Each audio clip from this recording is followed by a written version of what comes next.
नमस्कार दोस्तों, अब ब्राइट डिफेंस एकेडमी के इस यूट्यूब चैनल में आपका स्वागत है। दोस्तों, जैसा कि आपने पहले ग्रह शुरू किए थे और ग्रह में आपने मंगल ग्रह तक कवर किया था, तो आज हम बचे हुए ग्रहों को कवर करेंगे।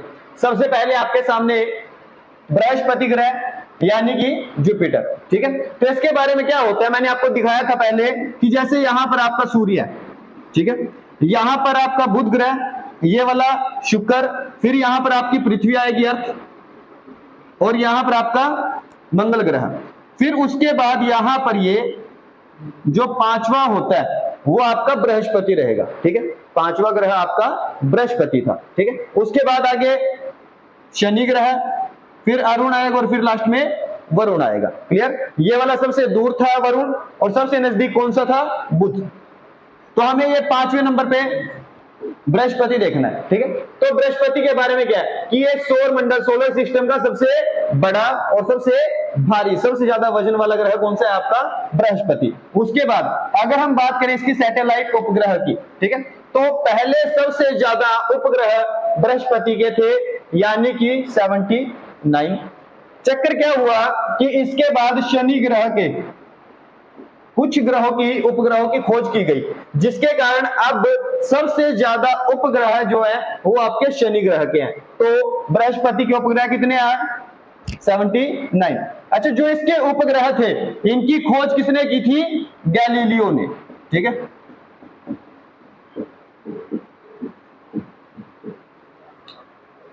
बृहस्पति के उपग्रहों की खोज किसने की थी? गैलीलियो ने इसकी खोज की थी। उसके बाद देखिए कि इन 79 के अंदर सबसे बड़ा उपग्रह जो है वो कौन सा है? गैनीमेड।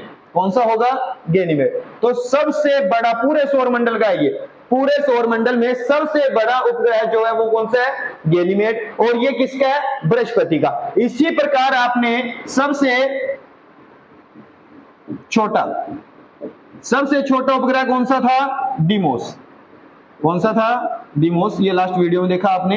ये है किसका? मंगल ग्रह का। इसका ये मंगल ग्रह का सबसे छोटा उपग्रह है कौन सा? डीमोस।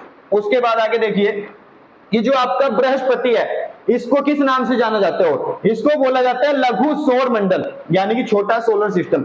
इंग्लिश में कैसे बोलेंगे इसको? Miniature solar system. ये किसका नाम होगा? दूसरा बृहस्पति का। ऐसा क्यों कहा जाता है इसको? क्योंकि इसके पास खुद की रेडियो एनर्जी है। कौन सी एनर्जी है इसके पास? रेडियो एनर्जी, यानी कि रेडियो ऊर्जा होने के कारण, ठीक है। इसके कारण इसको क्या कहा जाता है? लघु सौर मंडल। इसके कुछ महत्वपूर्ण उपग्रह कौन कौन से हैं? एक तो आएगा आपका यूरोपा, ठीक है, और एक आएगा कैलिस्टो। कौन से आएंगे? यूरोपा और कैलिस्टो। जैसे यहां पर आपने गैनीमेड देखा ना, तो इसी प्रकार पूछ ले सकते हैं कि जैसे कैलिस्टो दे दिया उसने क्वेश्चन में, कैलिस्टो का संबंध कौन से ग्रह से है? तो आपको बताना पड़ेगा कि जो कैलिस्टो है वो बृहस्पति के अंडर आता है। क्लियर? उसके बाद आगे देखिए आप,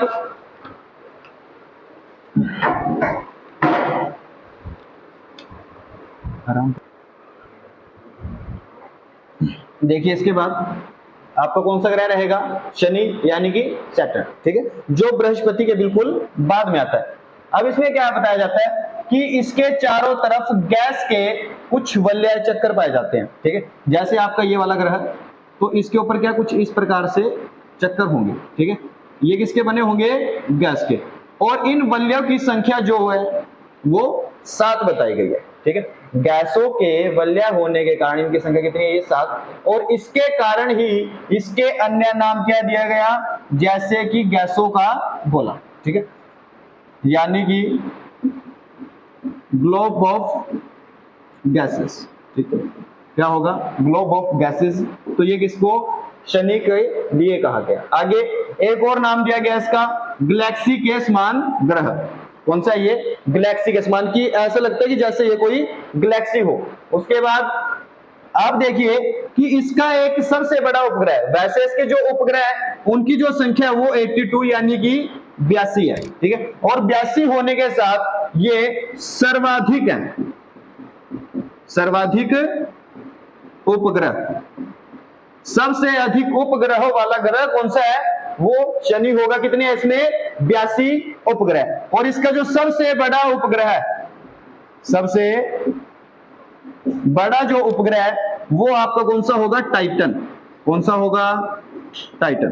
ठीक है, तो टाइटन आपका जो उपग्रह है, ये सबसे बड़ा उपग्रह किसका है? शनि का। ठीक है, अब चक्कर ये था कि जो टाइटन है इसके ऊपर ग्रेविटेशन और वातावरण यानी कि एटमॉस्फेयर मिलता है। ठीक है, तो इस पर क्या मिलेगा? वातावरण पाया जाता है, यानी कि एटमॉस्फेयर यहां पर मिलता है। दूसरा गुरुत्वाकर्षण, ग्रेविटेशन है यहाँ पे। ठीक है, ये दो चीजें कहां पर मिलती है? शनि के उपग्रह टाइटन पर। पूछा जाता है कि पूरे सौरमंडल में एकमात्र उपग्रह कौन सा है जिस पर वातावरण पाया जाता है? तो वो कौन सा होगा? टाइटन। किसका है ये? शनि का। उसके बाद नासा ने इसके बारे में और अधिक जानकारी के लिए 2026 में एक ड्रैगन फ्लाई मिशन तैयार किया। कौन सा मिशन? ड्रैगन फ्लाई मिशन तैयार किया, जो टाइटन के बारे में जानकारी इकट्ठा करेगा। ये 2026 में प्रक्षेपित किया जाएगा और ये करेगा कौन? नासा। ठीक है, नासा के द्वारा होगा। ये क्लियर हुआ यहां तक? उसके बाद देखिए, अगर पूछे कि शनि ग्रह कुछ किस प्रकार का दिखाई देता है, तो ये आपका पीले तारे के समान दिखाई देता है। ठीक है, किसके समान? पीले तारे के समान दिखाई देते हैं। यानी कि अगर आपको पूछा जाए कि शनि ग्रह का रंग कैसा होता है, तो आप कहोगे पीला होता है।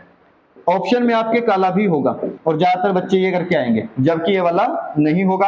आपके जो शनि का रंग होता है वो पीला होता है। ठीक है, उसके बाद देखिए आगे कुछ अन्य उपग्रह इसके, जैसे कि फोबे, मिमासा, रिया और टेथिस। ठीक है, कौन कौन से उपग्रह इसके? और फोबे, मिमासा, रिया और टेथिस। इसके बाद अगले ग्रह पर चलते हैं।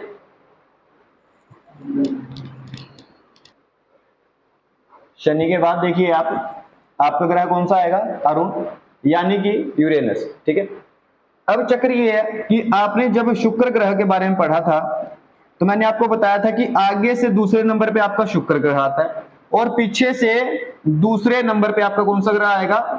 अरुण ग्रह। ठीक है, तो इन दोनों की जो गति होती है वो कैसे होती है? पूर्व से पश्चिम। कैसे होगी? पूर्व से पश्चिम। तो एक क्वेश्चन क्या बनेगा कि जो अरुण ग्रह होगा वो कैसे चलेगा? पूर्व से पश्चिम की तरफ चलता है, और ये यहां मान के चलिए पूर्व और यहां पर पश्चिम। तो ये इस प्रकार से चलेगा जैसे कि आपकी एंटी क्लॉकवाइज होता है। ठीक है, तो यहां से आपको पता चला कि जो अरुण की डायरेक्शन होगी, परिक्रमा होगी, वो कैसी होगी? एंटी क्लॉकवाइज होगी। क्लियर? तो आप एक पॉइंट बना लीजिए कि ये सूर्य के चारों तरफ पूर्व से पश्चिम, यानी कि जो अपने अक्ष पे घूमता है ना, एक्सिस पर। ठीक है, कैसे घूमेगा? पूर्व से पश्चिम घूमता है। दूसरी बात ये कि जो अरुण ग्रह होता है, इसकी जो खोज है वो किसने की थी? विलियम हर्शेल ने की थी। ज्यादा दूर था, हम ऐसे डायरेक्ट नहीं देख पाते इसको। ठीक है, तो ये बाद में खोजा गया था। कब की बात है ये? 1781 में। 1781 में विलियम हर्शेल के द्वारा इसको खोजा गया था। और अगर आप इसको दूरदर्शी से देखते हो, ठीक है, तो ये हरे रंग का दिखाई देगा आपको। कैसे रंग का दिखाई देगा? ये हरे रंग का। और सभी ग्रह जैसे ऐसे हैं। ठीक है, पृथ्वी थोड़ी इस प्रकार से दिखती है आपको। ये ज्यादा झुकाव के कारण कुछ इस प्रकार से दिखाई देता है, जिसके कारण अरुण ग्रहों को क्या कहा जाता है? लेटा हुआ ग्रह। ठीक है, क्या कहा जाएगा इसको? लेटा हुआ ग्रह। ठीक है, उसके बाद इसके भी वलय पाए जाते हैं। क्या होंगे इसके?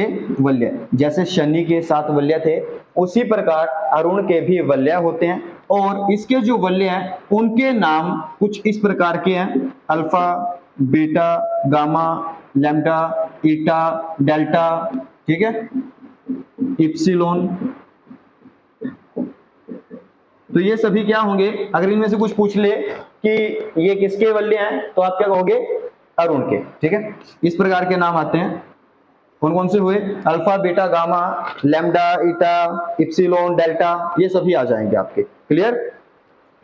और अगर आपको पूछे कि इसके उपग्रहों की संख्या कितनी है, तो इसके उपग्रह टोटल कितने आएंगे? 27। ठीक है, कितने उपग्रह आएंगे इसके? 27 उपग्रह हो जाएंगे इसके। क्लियर यहां तक? उसके बाद लास्ट ग्रह की तरफ चलते हैं।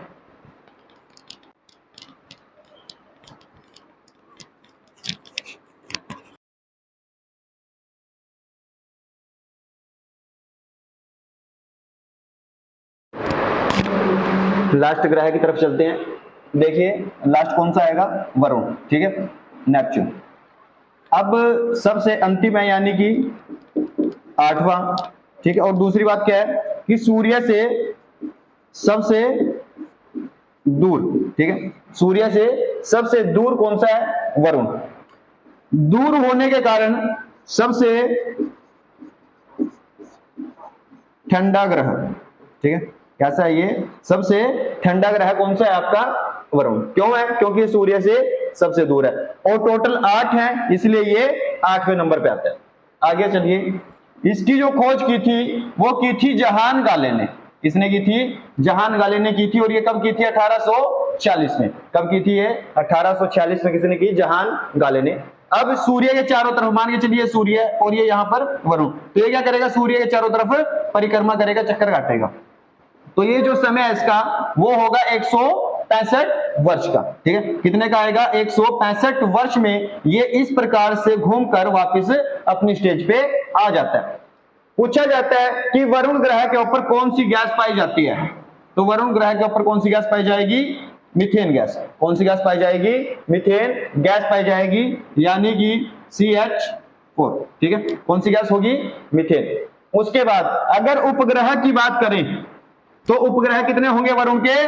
14। ठीक है, कितने उपग्रह होंगे इसके? 14 उपग्रह। और सबसे बड़ा उपग्रह इसका जो है वो कौन सा है? ट्रिटोन। कौन सा रहेगा? ट्रिटोन। ठीक है, सबसे बड़ा उपग्रह कौन सा है? ट्रिटोन। इसी प्रकार इससे जो लास्ट था अरुण, ठीक है, अरुण में हमने लिखा नहीं। अरुण का जो सबसे बड़ा उपग्रह था वो कौन सा था? मिराडा। कौन सा होगा? मिराडा। ठीक है, ये अरुण का सबसे बड़ा उपग्रह। और वरुण का सबसे बड़ा उपग्रह कौन सा है? ट्रिटोन। कौन सा होगा? ट्रिटोन। क्लियर? इस प्रकार से आपके ये 8 उपग्रह हैं। इनमें से हमारा पृथ्वी बाकी है। पृथ्वी के बारे में हम अगली क्लास में पढ़ेंगे। तो आज के लिए इतना ही रहेगा। अगर आपको ये वीडियो अच्छी लगी तो वीडियो को लाइक कीजिए, शेयर कीजिए। धन्यवाद।